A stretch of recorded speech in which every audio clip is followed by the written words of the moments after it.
পরদিন সকালে ইয়েনগান দেখে সে এখনো ঘুমোচ্ছে। সে তার কাছে একটা চিরকুট রেখে চলে যায়। হিসেনের আঘাতগুলো হঠাৎ গায়েব হয়ে যায়। ঘুম ভাঙার পর সে ফ্রিজে ইয়েনগানের ছবি দেখতে পায়। সে খুশি হয়ে যায় এটা ভেবে যে সে ইয়েনগানের বাসায় আছে। এদিকে হোবান তার স্কুলের বন্ধুদের বলে হিসেন এখনো বেঁচে আছে।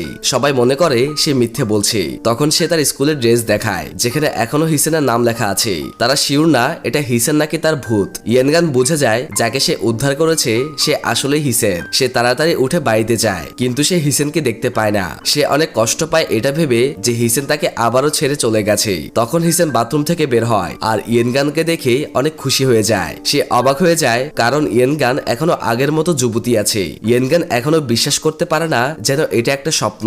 হিসেন তাকে ছুঁতে চাইলে সে ভয় পেয়ে যায়। হিসেনের আঘাতগুলো চলে গেছে দেখে সে হতবাক হচ্ছিল।